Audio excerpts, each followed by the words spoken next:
Good morning, students. Welcome to my YouTube channel Infinite Maths. My name is Sonus Redia. I'm your math mentor.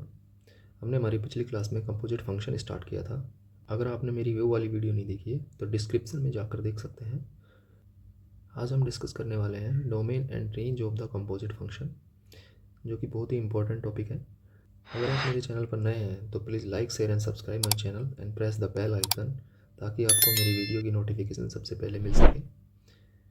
आओ तो हम start करते हैं हमारा topic. यहाँ पर हम डिस्कस करने वाले हैं domain and range of the composite function. तो सबसे पहले मैंने यहाँ पर मैपिंग डायग्राम दे दी है एफ एंड जी फंक्शन की. एफ हमारा यहाँ पर क्या इनपुट लेता है और क्या आउटपुट देता है वो मैंने दे दिया है, और इसी तरह से जी क्या इनपुट लेगा और फिर क्या आउटपुट जनरेट करेगा वो भी मैंने दे दिया है. यहाँ पर देखा जाए, अगर मुझे डोमेन फाइंड आउट करना है जी ऑफ एफ एक्स का,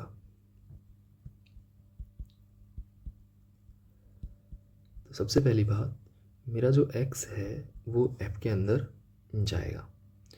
तो x की वैल्यू f के डोमेन से बाहर तो होनी नहीं चाहिए. ठीक है, तो यहाँ पर f का डोमेन क्या है 1 2 3 4 5. अगर मैं कोई वैल्यू लूँ 6 तो वो तो मेरे डोमेन में होगी ही नहीं, क्योंकि वो तो f के डोमेन में ही नहीं है. तो सबसे पहले हमें f का डोमेन निकालना होगा. Is it clear? हमें क्या निकालना पड़ेगा? f का डोमेन. उससे बाहर वैल्यू नहीं होगी. किसके डोमेन के लिए? जी ओ एफ के डोमेन के लिए. इसके बाद हम बात करें यहाँ पर, क्योंकि अगर मैंने f को 1 पर वैल्यू निकालना चाहता हूँ, अगर मैं जी ओ एफ की, ये जो f है वो मेरा जनरेट करके देगा a, और साथ में ही क्योंकि मेरा f ऑफ 1 है a और a पर वैल्यू आ रही है z की y, तो z of a equals to मेरा y है. तो मैं यहाँ से जी ओ एफ की वैल्यू निकालना चाह रहा हूँ 1 पर, तो मेरी क्या होगी? y होगी. तो ये एक 2 स्टेप प्रोसेस हो गया. तो मैं डायरेक्टली लिख देता हूँ कि 1 पर वैल्यू क्या होगी? y. 2 पर वैल्यू क्या होगी मेरी? तो यहाँ पर 2 कनेक्टेड है c से और c कनेक्टेड है z से, तो c पर 2 पर वैल्यू मेरी हो जाएगी z. ऐसे ही मैं चेक करूँ 3 पर वैल्यू क्या होगी, तो वो होगी मेरी c, एंड c पर वैल्यू वापस से z होगी. आगे 4 पर वैल्यू मेरी है e, एंड यहाँ पर e है ही नहीं, तो 4 पर मुझे कुछ भी वैल्यू नहीं मिल रही है. ठीक है, इसी तरह से आगे 5 पर वैल्यू है मेरी d, एंड d पर वैल्यू है w. तो अगर यहाँ पर बात की जाए डोमेन की, तो उसके अंदर मेरा 4 नहीं आएगा, क्योंकि मुझे यहाँ से 4 से e मिल रहा है, बट यहाँ पर e से कुछ मिल ही नहीं रहा. तो मैं इसको इनिशियली ही हटा दूँगा, ताकि मेरी जो गोफ की डेफिनेशन बन सके. ठीक है, तो यहाँ पर जो इसका डोमेन होगा वो 1 2 3 एंड 5 ही होगा. ठीक है, एंड अगर रेंज की बात की जाए तो यहाँ पर मेरा जो रेंज होगा वो सेकंड एलिमेंट हो जाएगा. तो वो मेरा मिला है y, एंड z रिपीटेड है तो 1 टाइम, एंड w. तो ये मेरा रेंज आ गया. ठीक है, अगर यहाँ पर देखा जाए तो g की रेंज तो पूरी x y z and w है, तो इसके अंदर तो मेरा x भी आ रहा है, बट जो गोफ की रेंज आई है उसके अंदर x नहीं आया है, क्योंकि x जनरेट हो रहा है b से, और यहाँ पर मुझे मेरा b जनरेट ही नहीं हुआ है. तो इसलिए ये मेरे डोमेन में, रेंज में नहीं आया. कौन? x, क्योंकि इसकी g के अंदर प्री इमेज है b, और b कहाँ से आता? यहाँ से. तो यहाँ पर तो ये आया ही नहीं है, क्योंकि x से आता. अगर b आता तो आउटपुट में. तो ये मेरा गोफ के डोमेन और रेंज का कॉन्सेप्ट था कि जो x है वो f के डोमेन के अंदर होना चाहिए, और जो एफ का रेंज है वो जी के डोमेन के अंदर होना चाहिए। ठीक है, तो मैं थोड़ा और डिस्कस करता हूँ कि कैसे हम कंपोजिट फंक्शन की डोमेन निकालेंगे। तो पीछे हम डिस्कस कर रहे थे डोमेन ऑफ कंपोजिट फंक्शन। तो मैंने अगर जी ऑफ एफ एक्स ले लिया है तो इसे मैं लिख सकता हूँ जी के अंदर एफ ऑफ एक्स। ठीक है, अब यहाँ पर देखा जाए सबसे पहले मेरा जो x आएगा वो f के अंदर जाएगा, तो x जो है वो बिलोंग करना चाहिए डोमेन ऑफ f के।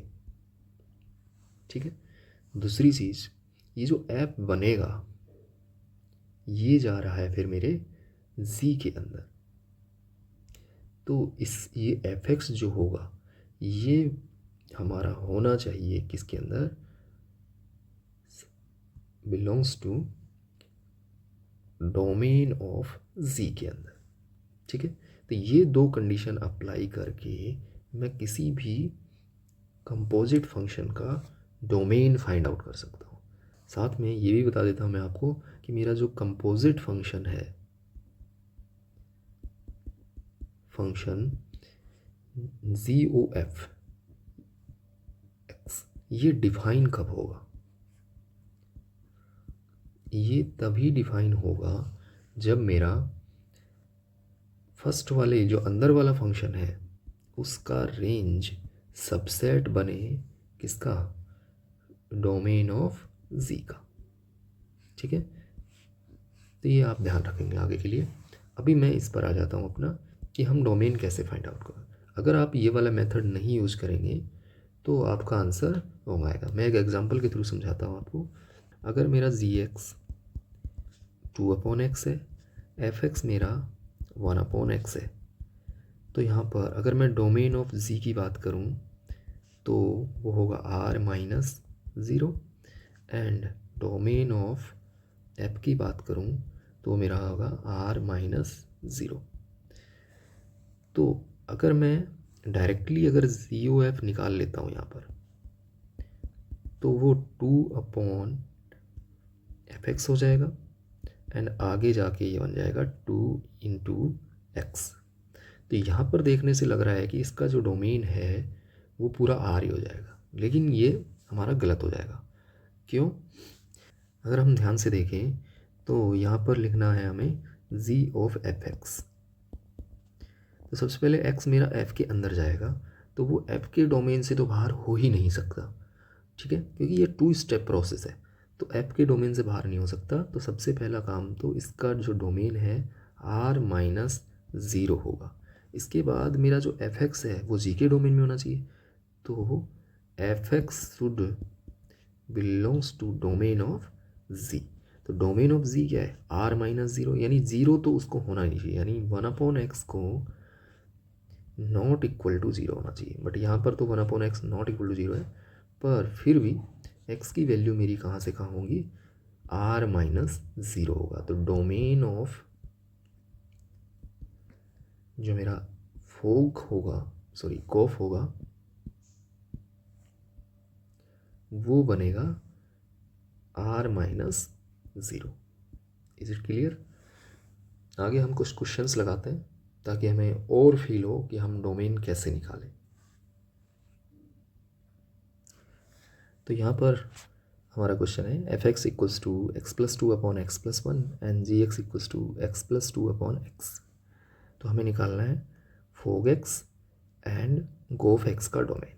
तो सबसे पहले मैं फोग एक्स का डोमेन निकालता हूँ, तो उससे भी पहले मैं इन दोनों फंक्शंस का डोमेन निकाल लेता हूँ। तो मेरा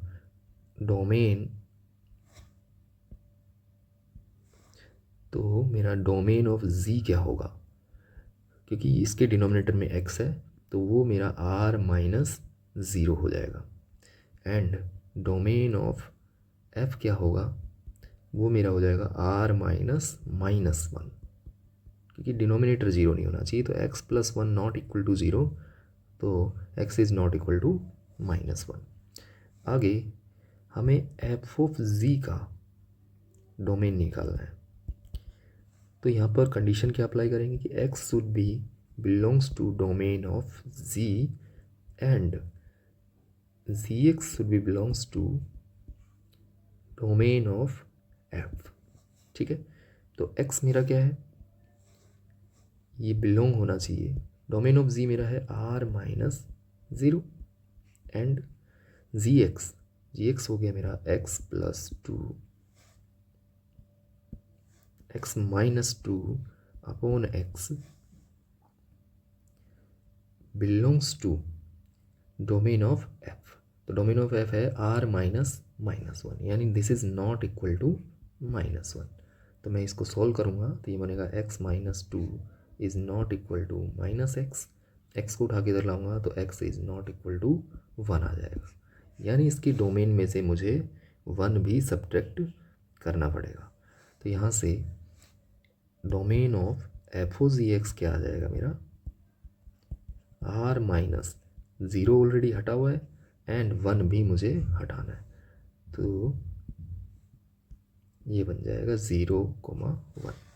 ठीक है, अब अगर GOF का डोमेन निकालना है तो सिंपल सी बात है, x belongs to domain of f। तो डोमेन ऑफ f क्या है, r-1 एंड जो fx होगा वो belongs to domain of z होना चाहिए, तो नॉट इक्वल टू 0 हो जाएगा, क्योंकि डोमेन ऑफ z क्या है r-0, तो नॉट इक्वल टू 0। fx मेरा है यहाँ पर x+2 upon x+1 not equal to 0, तो यहाँ से मेरा आ जाएगा x is not equal to -2। तो यहाँ पर मेरा डोमेन ऑफ GOF बन गया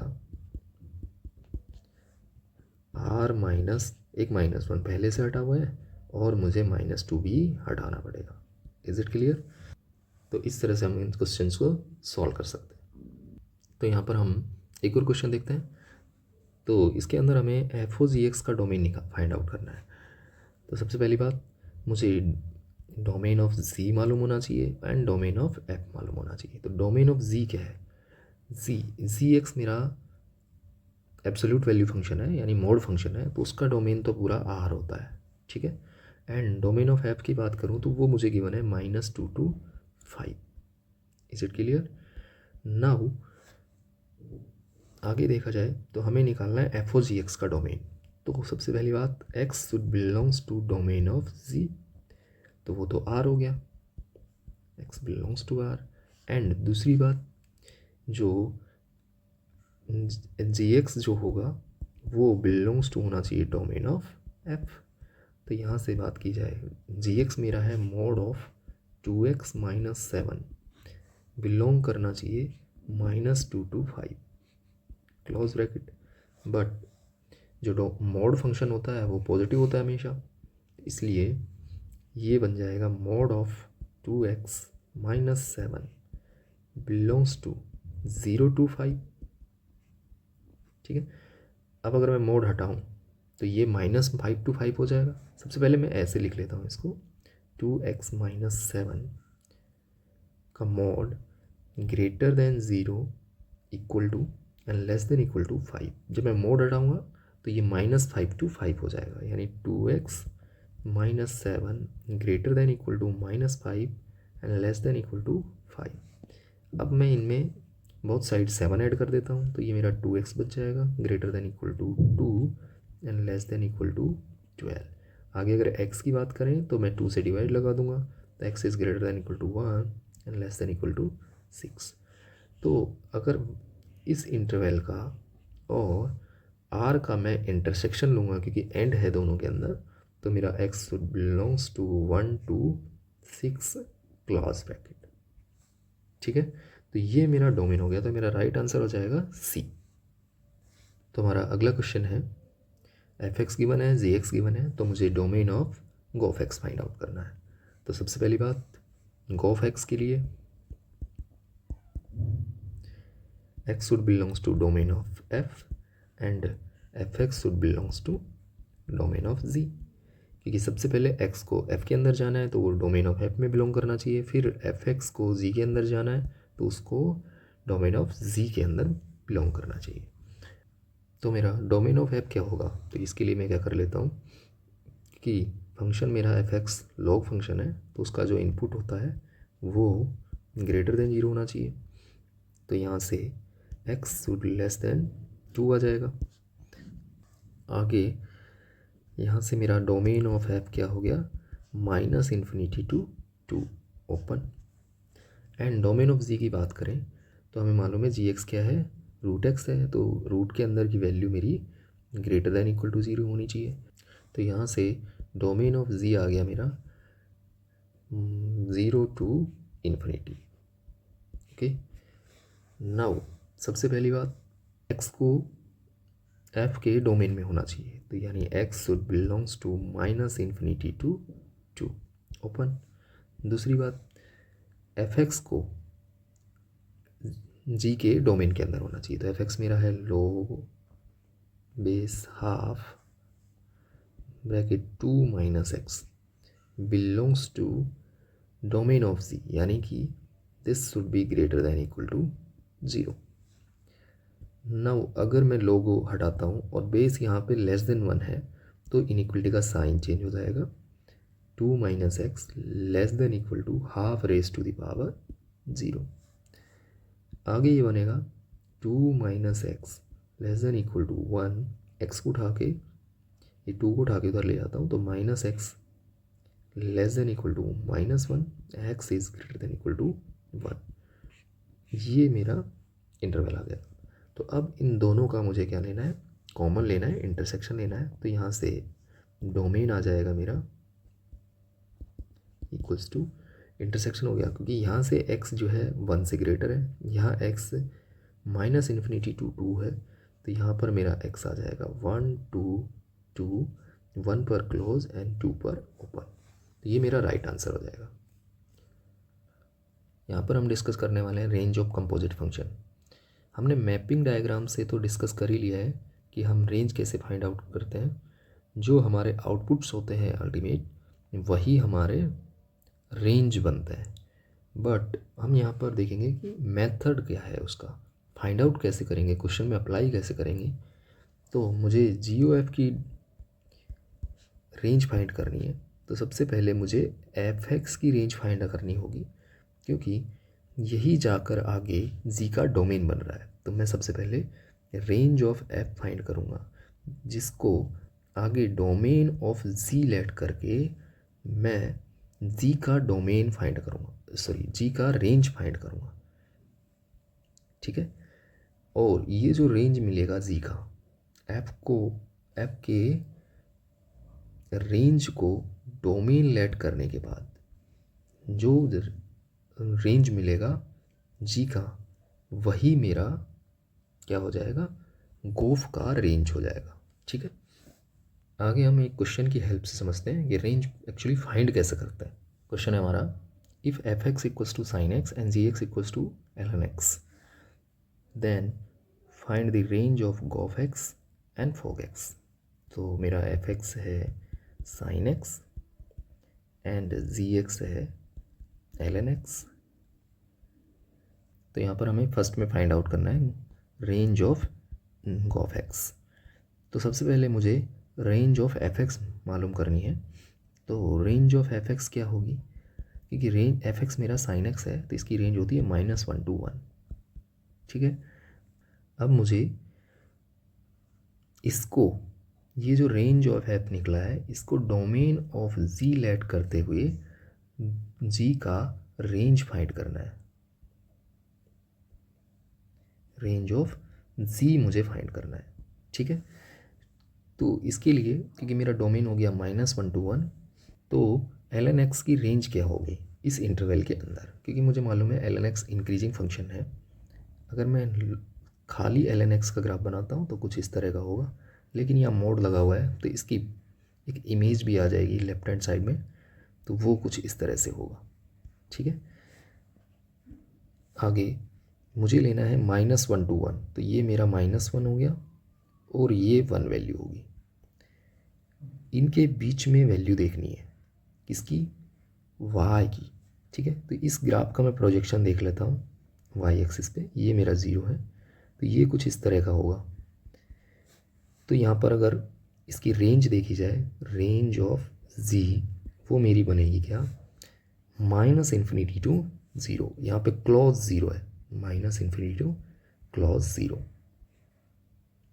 ठीक है, तो यहाँ से हमारा जो आंसर है जी ओ एफ का रेंज वो क्या आ गया, माइनस इन्फिनिटी टू ज़ीरो।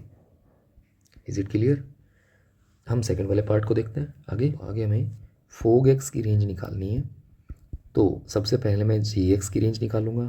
तो रेंज ऑफ जी एक्स क्या बनेगा, क्योंकि जी एक्स मेरा एल एन एक्स है तो इसकी रेंज पूरी आर होती है। अब इसको मुझे डोमेन लेट करना है, किसका, एफ का। तो ये एफ का डोमेन हो गया। तो इसको लेट करते हुए अब मुझे फाइंड आउट करनी है क्या, range of F find out करनी है। ठीक है, range of F find out करना है। तो यहाँ पे डोमेन जब मेरा पूरा आर ही हो गया रियल नंबर, एफ एक्स जो है मेरा साइन एक्स है, तो इसका रेंज जो हो जाएगा, रेंज ऑफ एफ क्या हो जाएगा मेरा, माइनस वन टू वन। इसलिए यहाँ से मैं बोल सकता हूँ कि एफ ओ जी का रेंज भी क्या बनेगा, क्या बन जाएगा मेरा, minus one two one. Is it clear? आगे हम एक और क्वेश्चन देखते हैं। तो क्वेश्चन है हमारा, F X equals to X square plus three X plus two and G X equals to fractional part of X, then range of fog x and कॉफ एक्स। तो सबसे पहले मैं फोग एक्स की रेंज निकालता हूँ। तो इसके लिए मुझे सबसे पहला काम है कि एफ एक्स जी एक्स की रेंज नहीं फाइंड आउट करनी है हमें। तो रेंज ऑफ जी एक्स क्या बन जाएगा, क्योंकि जी एक्स मेरा फ्रैक्शनल पार्ट एक्स है, तो इसकी रेंज जो होती है 0 टू 1 होती है ओपन। और अब इसको डोमेन लेट करना है, किसका, एफ का। एंड इसको डोमेन लेट करते हुए मुझे एफ की रेंज फाइंड आउट करनी है। ठीक है, तो मैं फाइंड करता हूँ। यहाँ पर हमारा एफ एक्स जो है वो है x square plus three X plus to, जो कि एक क्वाड्रेटिक फंक्शन है। तो इसकी रेंज निकालना हमने सीखा है। अगर आपको वो नहीं आता है तो आप डिस्क्रिप्शन में जाकर मेरी रेंज वाली वीडियोस देख सकते हैं, जिसमें मैंने बहुत अच्छे से एक्सप्लेन किया है कि क्वाड्रेटिक का रेंज कैसे फाइंड आउट करते हैं किसी इंटरवल के लिए भी। तो यहाँ पर हम सबसे पहले minus B by two A check करेंगे इसमें। तो minus B by two A आएगा माइनस का थ्री अपॉन टू, जो कि इस इंटरवल के अंदर नहीं आ रहा, तो हम इसको कंसीडर नहीं करेंगे। तो हम सिंपली ज़ीरो और वन पर वैल्यू फाइंड आउट करेंगे सीधे ही, F of zero and F of one. तो ज़ीरो पर वैल्यू मेरी आ जाएगी टू एंड वन पर वैल्यू आ जाएगी मेरी one plus three plus two that is six. तो यहाँ पर ये ओपन जा रहा है, वन पर अप्रोच कर रहा है, ओपन है, तो ये सिक्स पर भी क्या हो जाएगा, ओपन हो जाएगा। तो यहाँ से मेरा रेंज ऑफ एफ क्या आ जाएगा, टू टू सिक्स, टू पे क्लोज एंड सिक्स पे ओपन। ठीक है, क्योंकि यहाँ से मेरी मिनिमम और मैक्सिमम वैल्यूज़ आ गई हैं। आगे अगर इसी को बात की जाए एफ ओ जी एक्स की रेंज, तो ये ही बन जाएगी मेरी एफ ओ जी एक्स की रेंज। वो क्या होगी, two to six, close and open. Is it clear? आगे हम जी ओ एफ की रेंज फाइंड आउट करते हैं। तो यहाँ पर हम फाइंड करना है जी ओ एफ की रेंज। ठीक है, तो सबसे पहले मुझे एफ एक्स की रेंज मालूम होनी चाहिए। तो रेंज ऑफ एफ क्या बनेगी, एफ एक्स मेरा जो है क्वाड्रेटिक फंक्शन है, x square plus three X plus to. अब मुझे आर के अंदर देखनी है कि इसकी रेंज क्या होगी। ठीक है, तो इसकी रेंज जो होती है मेरी, क्योंकि ए इसका पॉजिटिव है, तो माइनस डी बाई फोर ए से इन्फिनिटी तक होती है। ठीक है, तो मैं डी निकालता हूँ इसका। तो डी इक्वल्स टू क्या हो जाएगा, बी स्क्वायर माइनस फोर ए सी, जो कि बी की वैल्यू है मेरी थ्री, तो ये बन जाएगा nine minus four into one into two, तो ये मेरा आ जाएगा वन। तो यहाँ से इसकी रेंज आ जाएगी, range of F equals to आएगा मेरा माइनस के one upon four to infinity, close and open. Now इसको डोमेन लेट करते हुए ये किसका डोमेन बन जाएगा, डोमेन ऑफ जी बन जाएगा ये। ठीक है, हमें range of F G find out करना है, क्योंकि जी एक्स जो है मेरा वो फ्रैक्शनल पार्ट एक्स है, तो उसके अंदर अगर मेरा कोई भी इंटरवल आ जाता है, एक इंटरवल दो इंटीजर के बीच का, तो वो अपनी वैल्यूज जनरेट कर देता है 0 to 1। तो यहाँ पर इस पूरे इंटरवल के लिए मेरे जी का जो रेंज होगा वो 0 to 1 ही होगा, 0 पे क्लोज एंड 1 पर ओपन।